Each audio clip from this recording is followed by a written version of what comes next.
acclamer la parole et on s'assoit. Oh, alléluia. Praise the Lord. Alléluia. Eh bien, quand j'ai vu mon ami Jérémie, je dois commencer sur Jérémie. On connaît que Jérémie, c'est un prophète qui, Dieu lui a rappelé qu'il l'a oint avant même de le mettre dans le ventre de sa mère. Un prophète respectable. Et quelque chose va se passer.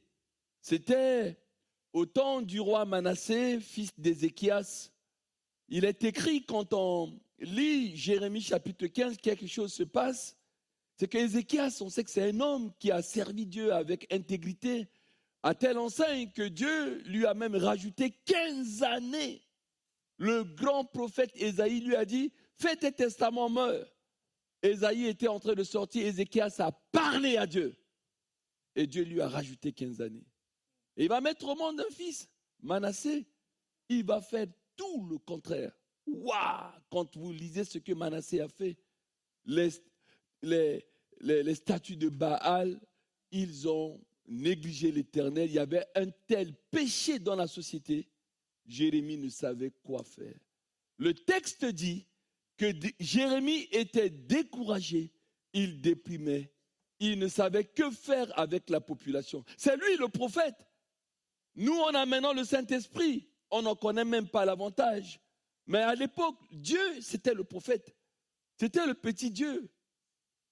C'est le prophète, le Dieu de la société. Et Jérémie ne savait que faire. Il était découragé. Comme là, Nevadi nous a dit, j'ai reçu depuis mon arrivée des Royaumes-Unis 27 personnes jusqu'à hier encore dans la nuit. Je suis de permanence ici et ça va commencer comme ça tout le mois. Rencontrer tout. Le Seigneur me montre qu'il faut que je rencontre tous ceux qu'il a envoyés dans cette église, même pour 30 minutes, et que nous prions ensemble. Le mot découragé, je ne sais quoi faire, on est comme désarmé, la société c'est difficile. Et je disais aux frères et sœurs que j'ai rencontrés, je viens du Royaume-Uni et je suis très, très, très touché. Parce que même pour remplir une feuille, je dis, mais je suis dans quelle société? Il n'y a plus hommes et femmes. Il n'y a plus masculin et féminin. Il y a transsexuel, il y a ceci ou cela. Je dis, mais Josué, tu vis en 2025. Le temps qu'on a vécu les autres prophètes, les serviteurs de Dieu, mais tu vis dans quel temps?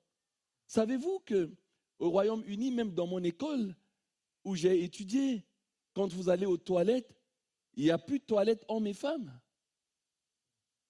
Parce qu'on ne doit plus mettre ça. C'est chacun qui doit savoir s'il est homme ou femme. Et tu vas dans les toilettes. Et c'est ce qui va arriver ici. C'est déjà dans les lois. Mais nous vivons cela à Birmingham. Je croise là comme ça, dans les toilettes, avec mes collègues. What happened? Qu'est-ce que tu viens faire dans les toilettes? Ah, il faut que je prenne le train en marche. On ne doit plus mettre dans les toilettes homme ou femme. Car c'est chacun qui doit déterminer s'il est homme ou femme. C'est cela. Et c'était au temps de Jérémie, de Manassé, c'était ça. Quand vous lisez, si je dis à M. Obela, juste Jérémie 15:1, Dieu a dit quelque chose qui est étonnant. Il dit, mon prophète, même si Moïse et Samuel venaient là, parce que Dieu respecte Moïse et Samuel, il dit, je ne vais pas accepter ce peuple. Il y avait un tel péché que Dieu a exprimé une Jérémie, chapitre 15, verset 1. L'Éternel me dit, à lui, Jérémie, quand Moïse et Samuel se présenteraient devant moi, je ne serai pas favorable à ce peuple. Chasse-le, Jérémie, loin de ma face, qu'il s'en aille. On continue. Et s'ils te disent où irons-nous, tu leur répondras ainsi par l'Éternel. À la mort, ceux qui sont à la mort. À l'épée, ceux qui sont à l'épée. À la famine, ceux qui sont pour la famine. À la captivité, ceux qui sont pour la captivité. Le reste, où on ira après. Où vous lirez chez vous. Dieu était énervé. Il y avait un tel péché. Et je me rendais compte hier dans la nuit. Mais c'est la même société dans laquelle nous vivons. Les Anglais, ben ils sont les Anglais. Mais moi, je suis français. Dieu m'a donné ce pays de résidence. Et dès que je mets les pieds, quel est le problème actuellement de l'heure?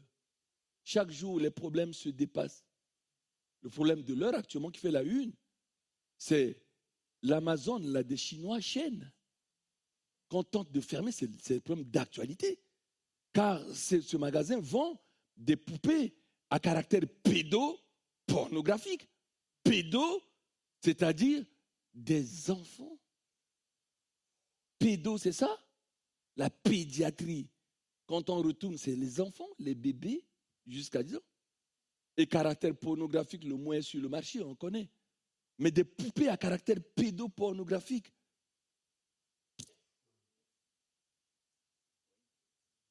Nous avons atteint un degré de péché dans notre société. Ne lisons pas la Bible, ne critiquons pas la société de Jérémie, de Manassé. De nos jours, ouvrons les yeux. Ouvrons les yeux. Il y a un tel péché tel que on ne comprend plus rien. Les hommes n'utilisent même plus leur sexe. Ils vont acheter des godes dans les magasins. Ils n'en ont plus besoin de sexe pour avoir des rapports sexuels. Mais vrai ou faux, c'est vrai. On va faire la politique de l'autruche. Le péché est devant nous. Ça a atteint un tel degré tel. Neval dit, Jérémie ne savait pas quoi faire. Louange, oui. Le verset m'est passé pour les Silas, mais je vais vous dire quelque chose. Mais ce matin, Dieu nous donne un outil. Cet outil, même un enfant d'1 an, même un enfant de 6 mois, même de 3 mois, commence à parler. C'est le don que Dieu nous a donné, la parole. C'est l'outil. Et je vais vous le décortiquer. Quel que soit ton état, tu peux au moins parler. C'est une forme de prière que Dieu m'a encore rappelé par révélation. J'avais déjà enseigné sur ça. Mais ce matin, tu vas sortir, c'est un cadeau. Tu es venu dans la maison du Seigneur, tu sors avec cet outil. Voilà ce qui est avantageux. C'est pour ça qu'il est bon de vaincre l'esprit de retard.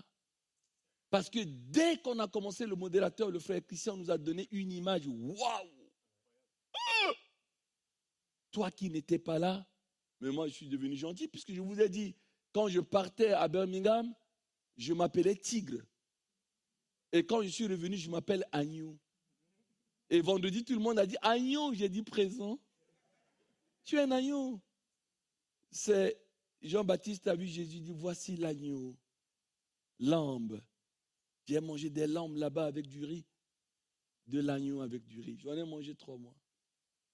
Voilà, tu es un agneau.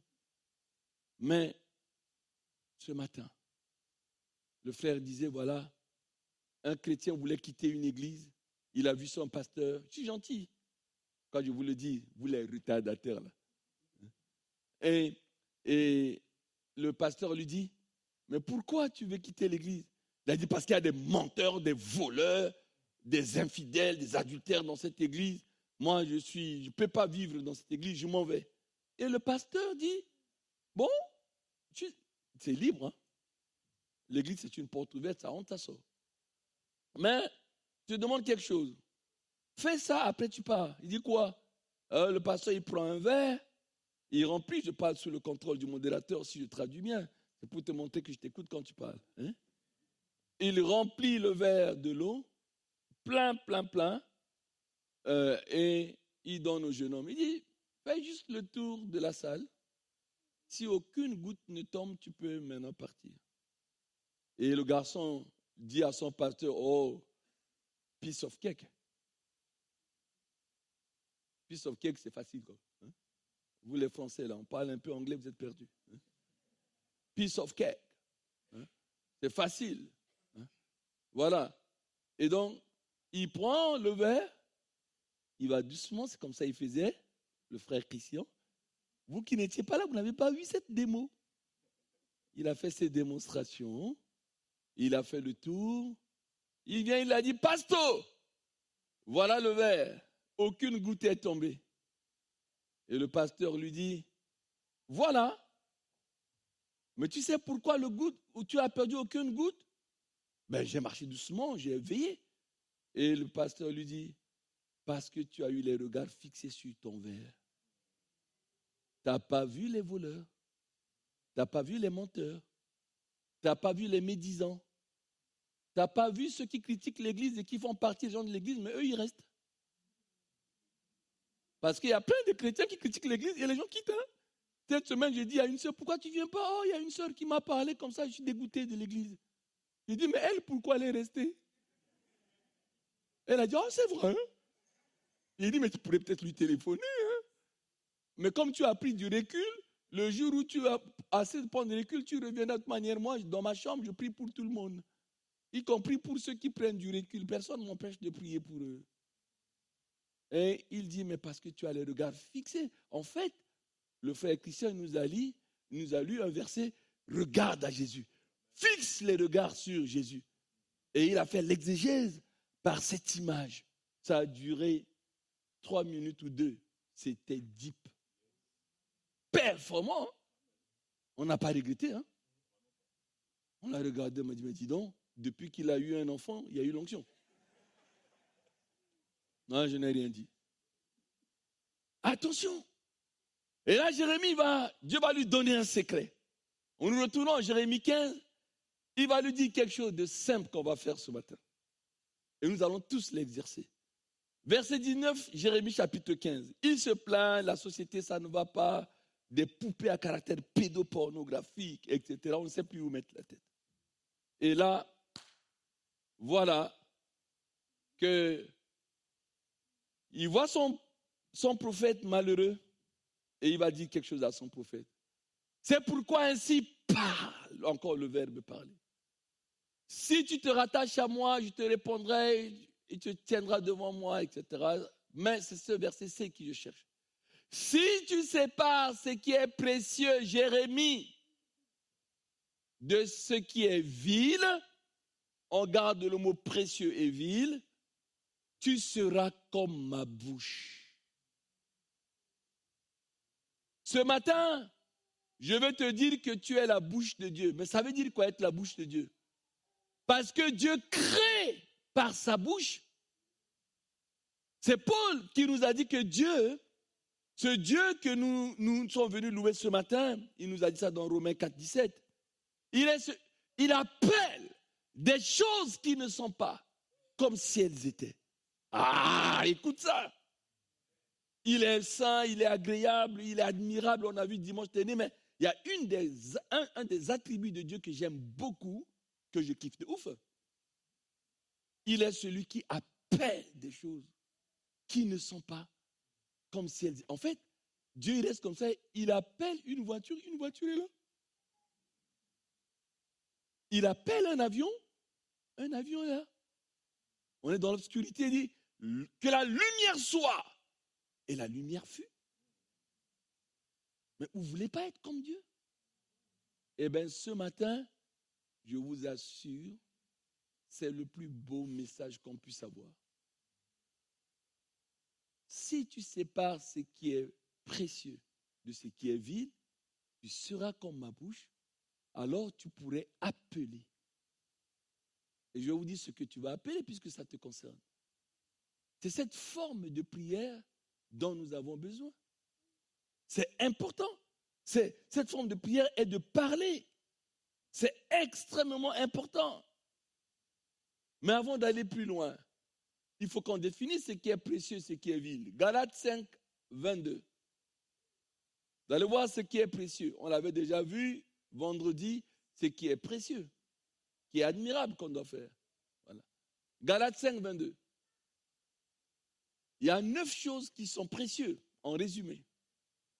Si je dis, mais le fruit de l'esprit, c'est l'amour. Quand je dis l'amour, vous dites c'est précieux.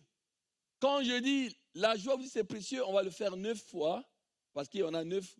S'il vous plaît, vous êtes sympa, on y va parce que c'est la condition pour que tu sois à la bouche de Dieu. C'est parti.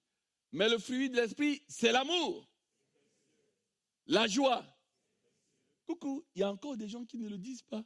On est en train de séparer ce qui est précieux. on dit d'abord ce qui est précieux. Une fois que tu ouvres ta bouche, ne sois pas spectateur. Hein. C'est la condition, c'est simple. Dieu ne fait pas payer ses dons. Bon, tout le monde va le dire. La paix. On dirait que tout le monde commence à dire. La patience. La bonté.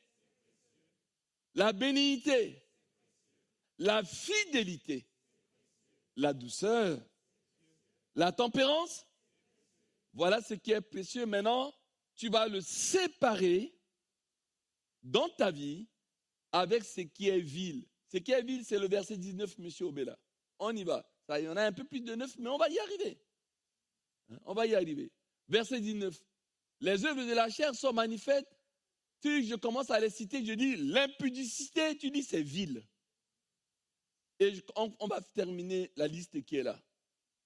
Or, les œuvres de la chair sont manifestes, ce sont l'impudicité, l'impureté. On dirait qu'il y en a quelques-uns qui ne le disent plus. Non, mais il faut que tu sépares ce qui est vil. Hein? Coucou, il faut le faire. L'impureté, la dissolution. On continue. L'idolâtrie, la magie, les inimitiés, les querelles, les jalousies. Mais moi, je suis centrafricain. Si vous écoutez dans le train, quelqu'un dit « Aïe, aïe, oh », vous dites « Oh, barala ».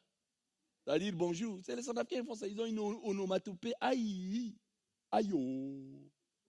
C'est les Africains, ça. Hein? Les animosités, les disputes, les divisions, c'est vil. Les sectes, on continue. L'envie, l'ivrognerie, les excès de table, c'est vil. Et puis, le texte continue et les choses semblables. Si vous allez dans la parole de vie, c'est encore, la parole vivante, c'est décortiqué, il y a encore plus de choses. Ça, tu fais un tableau à 2 colonnes, tu dis, Seigneur, je sépare ça dans ma vie. Et au moment où tu dis ça, automatiquement, eh bien, vous avez séparé ce qui est vil de ce qui est précieux. Vous devenez la bouche de Dieu. Et alors, vous pouvez parler à Dieu et aux circonstances. Juste 4 exemples des gens forts qui ont compris la séparation. Là, Dieu parlait à Jérémie. Pourquoi? Parce que Élie, lui, avait compris ça avant Jérémie. Allons-y dans 1 Roi. On va dans 1 Roi, chapitre 17, juste le verset 1. Au temps d'Élie, les choses n'ont pas changé, dit l'Ecclésiaste, car il n'y a rien de nouveau sous le soleil. Ce qui est a déjà été. Et ce qui sera a déjà été. Et l'homme ne se souvient pas de ce qui est passé, nous dit l'Ecclésiaste. Et ce qui s'est passé au temps de Jérémie était déjà passé au temps d'Élie. Et qu'est-ce qui s'est passé? On dit que Élie le Tishbite, l'un des habitants de Galaad, il dit à Akab, parce que ça n'allait pas dans la société.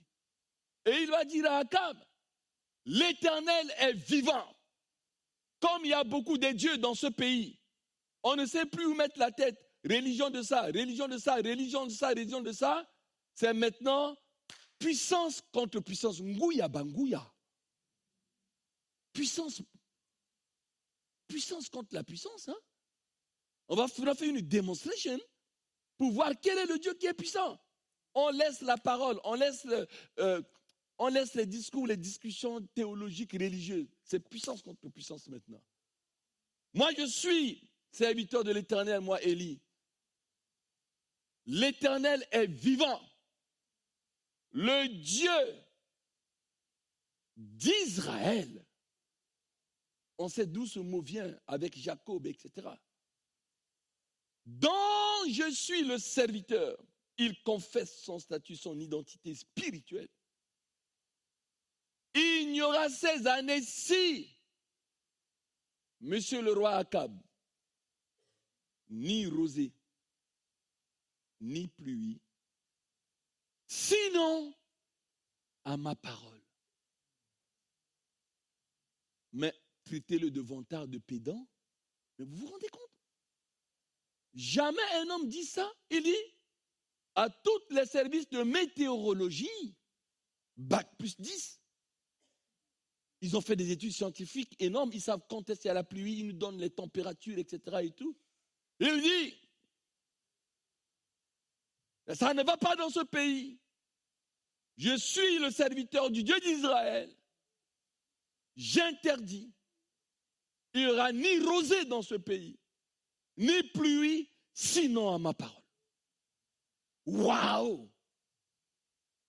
Je ferme les écluses, plus de pluie. Mais vous connaissez les conséquences quand il n'y a plus de pluie. Dans un pays, l'eau et tout ça, plus de rosée, l'élevage, mais il met fin, c'est la fin du monde. Sinon, à ma parole. Vous dites, mais le pasteur nous parle d'Élie. Mais moi, je ne suis pas comme Élie. He's a joke. C'est une blague. He's a joke. Est-ce que c'est une blague? Tu es de même nature que Élie. Jacques chapitre 5, verset 17 à 18. Ah oui, j'ai fait des études d'anglais, il faut que je les applique. Voilà. Qu'est-ce qu'il nous prend la tête avec l'anglais? Hein? He's a joke. C'est une blague. Hein? Élie était un homme de la même nature que nous. Il pria avec instance pour qu'il ne plût point. Regardez le verbe prier. Le verbe prier, la forme de cette prière, c'est la parole. Parce qu'il dit au roi, il n'y a plus de rosée, plus de pluie, sinon à ma parole. Donc il y a une forme de prière qui consiste à parler seulement. Cette forme de prière, il faut que tu la connaisses. Nous sommes habitués avec louange, adoration, etc. Mais il y a une forme de prière où tu parles. Tu parles seulement. Tu parles, je parle, tu parles, il parle, nous parlons, vous parlez, nous parlons. Il faut que nous parlons. Il faut parler. Mais c'est simple, tout le monde peut le faire. Même si tu pleures dans ta chambre, Neva, il faut parler. Tu es déprimé comment? Tu peux parler. C'est la chose que Dieu nous a donnée qu'il n'a pas donnée à Satan. Il faut parler. C'est cette forme de prière. Et Jacques nous dit, mais il est de même nature que nous.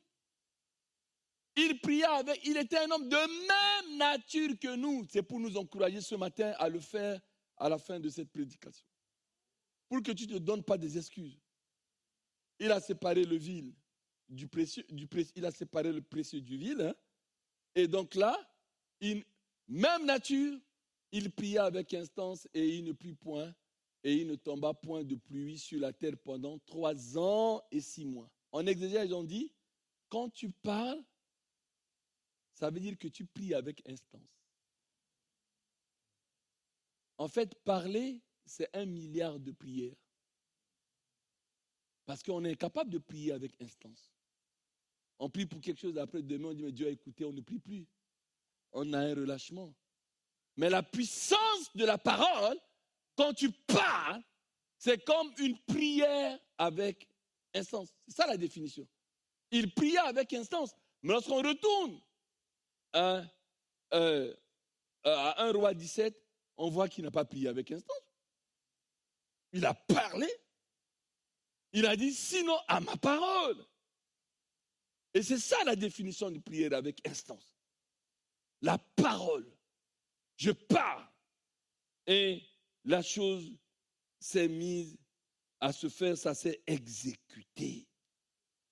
Si on laisse Jérémie, on laisse Élie, juste 2 exemples encore. Matthieu 9, 21. Une femme qui a dépensé tout son argent. Elle a vu tous les gynécologues les plus compétents de ce monde. Mais vous savez la perte de sang d'une femme? Elle se sent mal à l'aise. Dans certains pays, tu as une perte de sang, tu ne peux même pas cuisiner.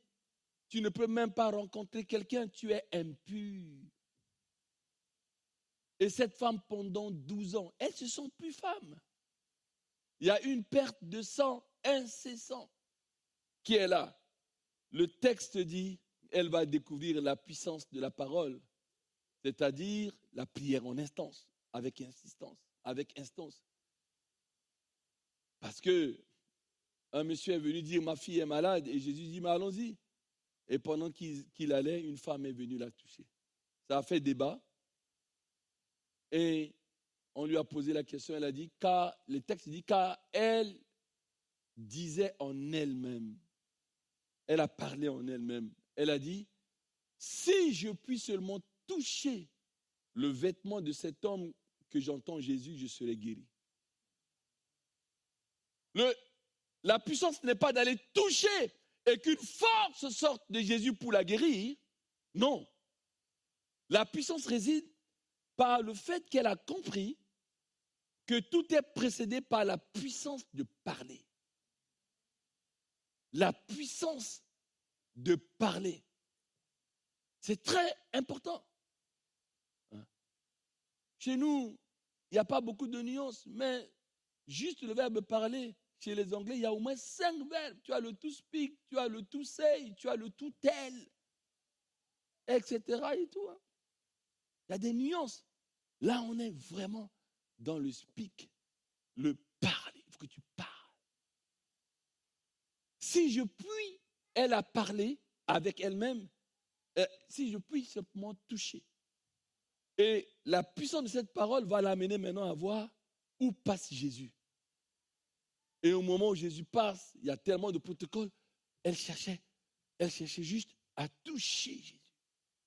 Vous voyez, il y a le président qui passe, un famous person qui passe, un célèbre qui passe, on cherche juste, ah, il m'a dit bonjour. Et ma main a touché la main du président. Ma main a touché la main du célèbre. Eh bien, elle cherchait. Et elle a tout fait. Il y avait du monde. Et au moment où cette femme a touché Jésus, personne ne savait. Jésus se dit, mais qui m'a touché? Il avait l'air ridicule devant ses apôtres. Ils lui ont dit, mais attends, qu'est-ce qui t'arrive là? Il y a beaucoup de gens là, et tu dis qui t'a touché, mais il y a beaucoup de gens qui t'ont touché, maître. Jésus dit non. Quelqu'un m'a touché. Et comme il ne comprenait pas, Jésus a dit, qui m'a touché? Et cette femme a dit, c'est moi. Les gens ont compris, mais c'est quoi cette toucher-là? Il lui a fait guili-guili? Non, ce n'est pas un guili-guili. Hein. C'est une puissance qui vient d'une prière particulière que Élie a appliquée, il a parlé, que cette femme a compris. Elle se disait, si je puis simplement toucher. Et la puissance de cette parole va agir dans sa vie. Une force est sortie de Jésus et l'a guéri. C'est très important. Parle d'abord et tu verras les résultats. Après vont suivre. Je vais parler et je vais le toucher et une force va sortir d'elle et va me guérir. Tout ce que j'ai suivi dans ma vie, en 34 ans de pastorat, je dis 34 ans, c'est là où j'ai été consacré. Mais en réalité, en 40 ans où je sers Dieu, en 40 ans, et il me permettra encore de le servir debout avant qu'il me prenne. Mais j'ai toujours dit, et vous êtes nombreux dans cette salle, si je dois accompagner une sœur célibataire qui dit, voilà, j'ai dépassé 30 ans, parce que l'affaire se tourne dans ceux qui sont autour de 30 ans, commence à désespérer, pasteur, pas d'homme sérieux, j'ai présenté à papa, à maman, ça ne va pas. Quand il arrive au pasteur Binois, la première chose que je vous dis, et vous le savez, répète, je vais me marier. Mais voilà. Mais je le dis en suivi, quand vous voyez des mariages, bien sûr, il y a la prière, il y a tout. Mais mon expérience, je vais me marier. Si je dois accompagner quelqu'un qui cherche du travail, la chose que je lui dis en début, en milieu ou en fin d'entretien, dit je vais te trouver du travail. Ça a toujours été comme ça. Tu es malade, je vais guérir. Il faut parler. Il faut dire je vais faire ça. Tu rentres déjà dans les combats contre les circonstances. C'est clair. Coucou. 2 Rois 4, 23. Le fameux 3 mots. Il y a eu 3 mots qu'une femme a prononcés, la Sunamite. Son enfant était mort. Elle l'a mis dans la chambre. Elle descend. Elle trouve son mari. Il dit, donne-moi un âne. C'était le taxi, le Uber à l'époque. Je vais aller voir le pasteur Élisée. Et son mari dit, mais maman, chérie, ma femme, c'est pas encore le temps, c'est pas dimanche, c'est pas le temps de la prière. Tu vas voir le pasteur faire quoi? Tu vas voir Élisée faire quoi? Elle s'est retournée, elle a regardé son mari. Elle lui a dit, tout va bien. Mais vous sentez la puissance de cette parole. 3 mots, hein? Coucou. Pour nous aujourd'hui, nous disons exactement comme la femme, sauf le 3e mot. On dit tout va mal. Dès qu'on voit quelqu'un, how are you? Tout va mal. Ça va? Tout va mal. Tout va mal. Ce matin, il faut que tu retournes les choses. Parce qu'il y a là un secret spirituel. Tout va bien. Est-ce qu'elle s'amusait? Est-ce qu'elle elle n'aimait pas son enfant? Elle a compris la puissance de la parole. A-t-elle lu Élie? A-t-elle lu Jérémie? Elle savait qu'elle était la bouche de Dieu. Elle dit à son mari, tout va bien. Mais ça vaut divorce, ça. Imaginons qu'elle part, le papa dit, je rentre dans la chambre pour porter mon enfant, maman est partie, et constate que l'enfant est mort. Elle va dire, mais cette femme, elle se moque. D'abord, c'est elle qui l'a tué. Et elle est en fuite. Pourquoi elle a tué notre enfant? Parce qu'il faut bien lire la Bible. Hein. Ce sont des faits. Tu dis à ton mari, tu vas voir le pasteur, et tu te permets de dire au mari que tout va bien. Alors que votre enfant, il est mort. Tu mets le cadavre dans la chambre, et tu te permets, tu ne pleures même pas. Tu dis tout va bien. Vous voyez la puissance intérieure de cette foi, cette force opérationnelle invisible, la foi, qui est là chez cette femme, dit tout va bien. Tous les chrétiens adultes, lorsque vous les rencontrez, il y a peut-être un problème à la maison, une menace d'expulsion, peut-être qu'ils n'ont pas mangé, etc. Dit bonjour mon frère, bonjour ma soeur, comment ça va? Souvent la personne te regarde et dit tout va bien. Ça, c'est des chrétiens adultes. Mais c'est un tout va bien d'espérance. C'est un tout va bien. Mon Rédempteur est vivant. C'est un tout va bien. Jésus est au contrôle. C'est un tout va bien. Je sais en qui j'ai cru. C'est un tout va bien de dire, il ne m'a jamais abandonné. Il est toujours là. J'aime beaucoup ce chant que j'ai appris en mission.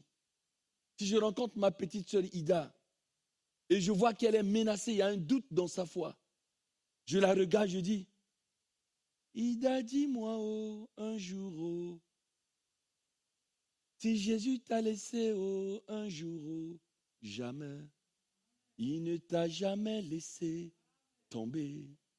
Il est toujours là-haut.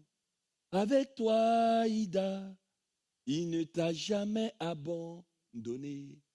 Il est toujours là-haut, avec toi. C'est là. Et tu as dit, ça va, grand frère. Mais c'est un ça va de la foi. Déjà, tu as le souffle de vie. Déjà. Je le rappelais encore vendredi ici à une de mes filles. Il dit, mais regarde comment tu nous as conduits dans le lead. Regarde comment tu es jolie.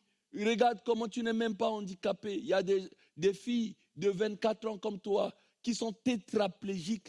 On leur donne même de quoi manger dans les sondes. Il faut faire pipi pour faire ceci, pour faire cela. Mais ils sont heureux. Ça font dire merci. Je vois ma soeur Roveline. Elle a été attaquée ici. On allait lui rendre visite à l'hôpital, Roveline. Roveline qui est beaucoup jalouse ici. Elle parle un bon français, elle se la raconte. Et elle est attaquée. Et Roveline a dit, pasteur, d'abord ma bête, ce qui me touche, c'est les gens qui s'occupent de moi. Je suis adulte, on doit venir me nettoyer, s'occuper de moi. Mais qu'est-ce que la médecine humilie? C'est la maladie qui humilie. C'est ça. Le fait qu'on soit simplement debout. As-tu dit merci à Dieu ce matin? Pourquoi nous voulons attirer tant de malheur sur nous? Compte les bienfaits de Dieu. Mets-les devant tes yeux. Les choses changeront. Bien sûr, tu n'as pas encore ça, mais tu es déjà debout. Si on te prend, on fait juste le couloir à Saint-Denis de l'hôpital spécialisé dans les douleurs. Tu as une douleur. Aïe! Aïe! Aïe! On te pique même avec morphine, ça ne marche pas. Le simple fait que tu ne réalises pas de douleur là actuellement. Quelle grâce! Quelle grâce! C'est comme si on est dans une culture de plainte. On est tellement heureux qu'on ne sait même pas quoi en faire. Et on roule par terre, on se plaint. Quand tu vois quelqu'un, c'est à la personne qui va bourrer l'autre plus que l'autre. Il est là, il est bien, il a mangé, il a beaucoup de choses dans le réfrigérateur, il a une voiture, il a un travail, il a un appart, mais il est le plus malheureux du monde. Il y a un problème dans les pays européens. Vous allez là dans un pays d'Afrique, là, même en Centrafrique, là, les cultes commencent à 6 heures. Vous arrivez à 9 heures, les gens sont fatigués. Ils ont la sueur, ils dansent. Oui, oui, alléluia. Et puis, il y a les Karim de là-bas. On y va. Wouh! On y va. On y va. On y va. On y va. On y va. On y va. On y va. Tu dis, mais ces Africains, on dit qu'ils sont pauvres, mais ils sont plus heureux que nous. On n'a jamais vu un Africain déprimé. Est-ce que vous avez vu, il y a un Africain déprimé? Ce n'est pas un Africain. Hein? Le gars, il loue, il adore. Il dit, bon, je vais aller voir ma tante. Il arrive chez sa tante, il n'y a rien à manger. Il s'en fout, il va voir l'oncle. Il arrive à 12 heures. Il voit qu'il n'y a rien dans la cuisine. Oh, oncle, je passais, il t'a dit bonjour, mais je dois aller voir. En fait, il cherche à manger. On les appelle chercher à manger. Et vers 16 heures, il va arriver chez l'oncle maternel ou paternel. Il a dit, oh, ça va, t'as mangé? Non, mais voilà, il y a un repas. Il dit, alléluia. Oh, praise the Lord. Voilà. Nous, les chrétiens africains, on est comme des oiseaux. Les oiseaux, c'est la foi. La Bible dit, regarde les oiseaux du ciel qui ne sèment ni ne moissonnent, mais moi, votre Père céleste nourrit, ne valez-vous pas plus que c'est du rap, hein? Vous me regardez comme ça. Ne vous inquiétez pas ni de ce que vous mangez, ni de ce que vous allez voir, etc. Et tout. Regardez les oiseaux du ciel qui ne sèment, qui ne moissonnent. Mais moi, votre Père, ne valez-vous pas plus que... Alléluia. C'est Zek qui m'a formé comme ça. On compose des raps. Hein? C'est des bons raps. Au lieu d'aller voir les Anna ou quoi à Paris, là. Des païens. Hein? Faut prier pour eux qui se convertissent. Il y a Zek, il a composé des raps et tout. Hein? Au lieu d'aller voir des rappeurs, composez vous-même. Vous venez me voir. Hein? C'est tout. Vous allez payer de l'argent alors qu'on est menacé même de retard de loyer ce mois-là. Je ne sais pas où Zek a trouvé 1500 pour combler. Va donner ailleurs. Ah, les chrétiens. Qu'est-ce que je vous aime. Le Saint-Esprit n'est pas dans l'église. Hein? Waouh. Hein? Attention, hein. Mais la femme, la Sunamite a fait pareil. La femme adultère, la femme à la perte de sang a fait pareil. Et le tout va bien a fait pareil. Nous terminons et nous prions. Genèse chapitre 18, verset 26. Vous allez voir que le père de la foi, c'est la loi de la première foi. Qu'est-ce qui va passer? Genèse chapitre 10, verset 26. Il reçoit des gens, hospitalité, et il va aller détruire Sodome et Gomorrhe. Coucou. Le patriarche a quand même des responsabilités par rapport à Sodome et Gomorrhe. Parce que quand Dieu lui a dit de partir, il a amené Lot, et Lot était juste. Lot vit à Sodome et Gomorrhe. Les gens lui disent, on va aller détruire Sodome et Gomorrhe. Le texte dit que Abraham est resté, il a parlé à Dieu. Il a dit, mais Dieu, on vient de me dire que tu as envoyé des gens pour détruire Sodome et Gomorrhe. S'ils s'y trouvent au milieu de la ville, 50 justes au milieu, est-ce que tu vas pardonner à la ville? Et Dieu dit, je pardonnerai à toute la ville à cause de ces 50 justes. On continue, verset 27.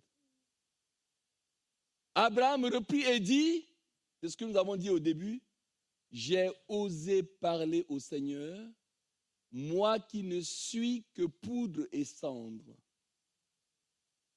Ça veut dire que dans la loi de la première mention, le père de la foi fait constat qu'on ne sait pas parler à Dieu. On attend toujours que Dieu nous parle. Puisqu'il a utilisé le verbe oser. J'ai osé parler à Dieu, moi qui ne suis que poudre et cendre. Il faut que tu oses, il faut que j'ose, il faut que tu oses, il faut que nous osons ce matin parler à Dieu.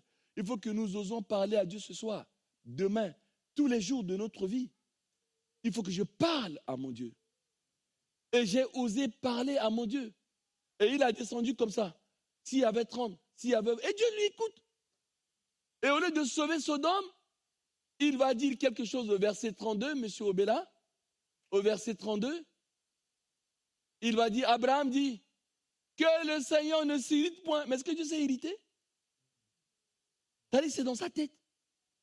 Il pense que le fait de parler, Dieu va s'irriter. Déjà, il pensait qu'il ne pouvait pas parler à Dieu.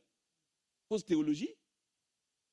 Et là, cette fois-ci, il met encore une deuxième faux raisonnement de Jacques 1, 22. Ne vous trompez pas de faux raisonnement. Il dit, Dieu, ne t'irrite point. Je ne parlerai plus que cette fois. Est-ce que Dieu lui a dit, je m'irrite, tu parles trop? Non. C'est lui-même qui dit ça. Il dit, peut-être s'il y trouvera-t-il 10 justes.